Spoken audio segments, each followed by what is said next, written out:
আমাদের মেন্টর শাওনদা, শাওনদা বৌদিকে নিয়ে কক্সবাজারে ঘুরতে গেছে, বিছে ঘোরাঘুরি করছেন। হঠাৎ বৌদি বললো, এই মেয়েটাকে দেখো, কি কিউট, কি মিষ্টি না দেখতে। শাওনদা বললো, আরে ওসব কিউট টিউট না, এখানকার মেয়েরা ভালো না। বৌদি বললো, আরে না, মেয়েটা কি কিউট। শাওনদা বললো, আচ্ছা তুমি একটু আড়ালে যাও, আমি তোমাকে এখনই প্রমাণ করে দিচ্ছি। তারপর বৌদি আড়ালে গিয়ে দাঁড়ালেন।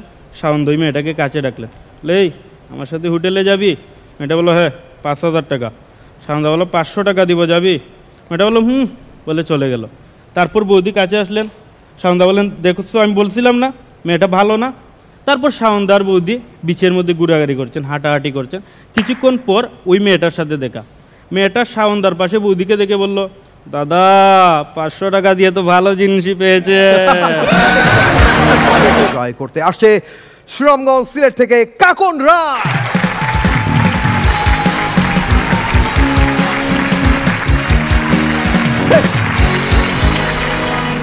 আসসালামু আলাইকুম জাজেস, রনি ভাই, মেন্টর, রাবাবে, সকল ছেলেদের বলছি ভাই, ব্রেকআপের পর আপনার মাথায় যদি কোনো কবিতা না আসে তাহলে বুঝে নেবেন ওইটা প্রেম না, টাইম পাস ছিল। আমিন ভাই বললেন তো উভয় সংকট কাকে বলে? উভয় সংকট। মনে করেন আপনার বউ খুবই বাজে একটা রান্না করছে এবং ডাইনিংয়ের পাশে দাঁড়িয়ে আপনাকে জিজ্ঞেস করল, হে গো এই রান্নাটা কেমন হয়েছে? কোন আপনি যদি বলেন ভালো হয়নি, তাহলে আপনাকে রান্না করে ফেলবে। আর যদি বলেন হ্যাঁ হ্যাঁ হ্যাঁ ভালো হয়েছে ভালো হয়েছে, বলবো আরেকটু নাও আরেকটু নাও। রনি ভাই, আমার একটা সমস্যা কিঞ্চিত, আমার স্মৃতিশক্তি একটু দুর্বল, মনে থাকে না। যেমন কালকে কি করছে এটাই মনে থাকে না। তো সবাই বলে বাদাম খেলে নাকি স্মৃতিশক্তি বাড়ে। ভাই কালকে একসাথে বসে, বিশ্বাস করেন একসাথে বসে 70টা বাদাম খাইছি, সঙ্গে সঙ্গে কান্না চলে আসছে ভাই, কারণ ক্লাস 2 এর গার্লফ্রেন্ডের স্মৃতি মনে পড়ে গেছে।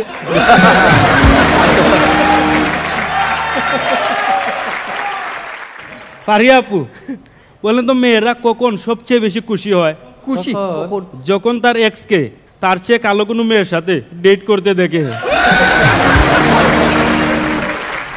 সেদিন প্রচন্ড গরমের কারণে আমার বন্ধু কালো মাসুমকে তো চিনে, আমার বন্ধু কালা মাসুম প্রচন্ড গরমের কারণে কাপড় চুপড় চারা রিক্সায় উঠে বসে গেছে। রিক্সাওয়ালা বারবার শুধু তার দিকে ফিরে ফিরে তাকাচ্ছে। বন্ধু বলল, কি ব্যাপার আপনি বারবার আমার দিকে তাকাচ্ছেন কেন? রিক্সাওয়ালা বলল, না আমি ভাবছি আপনি ভাড়া কোন জায়গা থেকে বের করে দিবেন। পারি আপু, আমার গার্লফ্রেন্ডকে আমি 1টা 2টা 3টা 4টা SMS দিই, কোনো রিপ্লাই দেয় না, কোনো রিপ্লাই দেয় না। আর যখনই একটা SMS শুধু ডিলেট ফর এভরিওয়ান করে দিই, সাথে সাথে রিপ্লাই দেয়, কি আনসেন করছো? রনি ভাই, সবার একটা কমন ওপিনিয়ন আছে, মানুষ নাকি রক্ষক থেকে বক্ষক হয়ে যায়। আচ্ছা, আমি সবাইকে আজকে একটা কথা বলতে চাই, শুধু মানুষই রক্ষক থেকে বক্ষক হয় না, মাঝে মধ্যে প্যান্টের চেইনও হয়।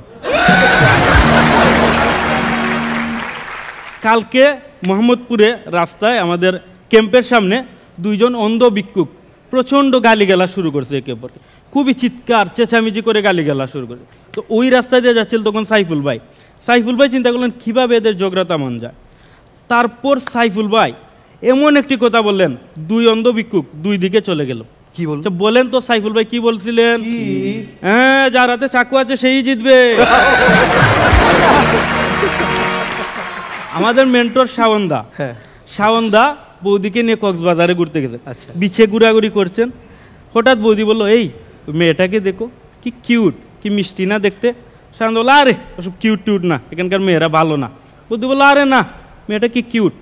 শাওনদা বললো, আচ্ছা তুমি একটু আড়ালে যাও, আমি তোমাকে এখনই প্রমাণ করে দিচ্ছি। তারপর বৌদি আড়ালে গিয়ে দাঁড়ালেন। শাওনদা ওই মেয়েটাকে কাছে ডাকলেন, এই আমার সাথে হোটেলে যাবি? মেয়েটা বললো, হ্যাঁ 5,000 টাকা। শাওনদা বললো, 500 টাকা দিব, যাবি? মেয়েটা বললো, বলে চলে গেল। তারপর বৌদি কাছে আসলেন। শাওনদা বললেন, দেখছো আমি বলছিলাম না মেয়েটা ভালো না। তারপর শাওনদার বৌদি বিচের মধ্যে ঘোরাঘুরি করছেন, হাঁটাহাঁটি করছেন। কিছুক্ষণ পর ওই মেয়েটার সাথে দেখা। মেয়েটা শাওনদার পাশে বৌদিকে দেখে বলল, দাদা 500 টাকা দিয়ে তো ভালো জিনিসই পেয়েছে।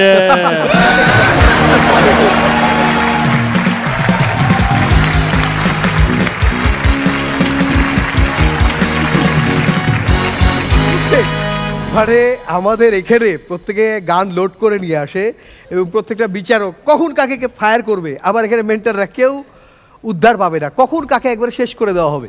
ওকে কাকন রায়, চেষ্টা দুর্দান্ত ছিল। শুরুতে এই তুষার খান বলবেন। তোমরা কি এমন ভালো ভালো পারফরমেন্স করো যে আমাদের রায় দেওয়া প্রবলেম হয়ে যায়। কাকন রায়কে রায় দেওয়া প্রবলেম হয়ে যায়। সব ভালো ছিল, ভালো ছিল কাকন। কাকন যেটা বলে সেটা শুনতে খুব ভালো লাগে ওর অ্যাকসেন্টটার জন্য। ও একটা এক্সট্রা এটা কি বলবো বেনিফিট পায় ওর অ্যাকসেন্টের। এক্সট্রা বেনিফিট আরো একভাবে পায় যখন মনে পড়ে যায় শবনম ফারিয়ার জন্মদিন সুনামগঞ্জে। হ্যাঁ, সুনামগঞ্জ থেকে অনেক ট্যালেন্ট জন্ম নেয়, সো ওটা ধরে রাখতে হবে কাকন। ইয়েস, কাকন রায়ের কাছে মনে হয় কি যে এই স্ট্যান্ড আপ কমেডি পারফরমেন্সটা খুব, এটা আসলাম করলাম গেলাম, এটা ডাজেন্ট ম্যাটার। হ্যাঁ, সুন্দর ছিল কিন্তু ম্যাটার এত ইজি না, ম্যাটার অনেক টাফ। ওকে, বি সিরিয়াস, আরও সিরিয়াস হতে হবে, আরও ভ্যারিয়েশন আনতে হবে পারফরমেন্সে। অ্যাজ ইউজুয়াল হয়ে যাচ্ছে, ঠিক আছে? Next time be careful. Okay Kakon Roy, অনেক অনেক ধন্যবাদ। মানে এর আগে কখনো কোনো জায়গায় এরকম মানে মজা করেছো, ফান করেছো কোনো স্টেজে? না, এর আগে স্টেজে বলতে আমি স্কুলে থাকাকালীন শুধু স্টেজে উঠেছে, এরপর দীর্ঘ 7 থেকে 8 বছরের মধ্যে কোনো স্টেজে ওঠা হয়নি। ওকে, একটু বলে রাখি যে যারা সিলেট থেকে আসে তাদেরকে আমরা মানে খুব করি, খুব আদর যত্ন করি। এই সেই কেন করি, কারণ আমি জানি কদিন পরে তো লন্ডনে চলে যাবে, আর আমরা খোঁজ রাখি লন্ডন থেকে কবে আসছে। এই আমরা আমাদের এর আগে যারা পারফর্ম করেছে, ফরহাদ, তারপরে পান্না এর আগে এই মঞ্চে পারফর্ম করেছে এবং হুট করে মাঝে ছবি পাঠিয়েছে সেই লন্ডন থাকে, ইউরোপ থাকে, এবং আমরা ওয়েট করি কবে ফিরবে। যাওয়ার সময় দেখা করে যেও, কোনো কারণ নেই, এমনি। তো আমাদের ভালোই হবে, সাবান আর শ্যাম্পু আসবে লন্ডন থেকে। ওকে, অনেক অনেক ধন্যবাদ। Thank you Kakon Roy.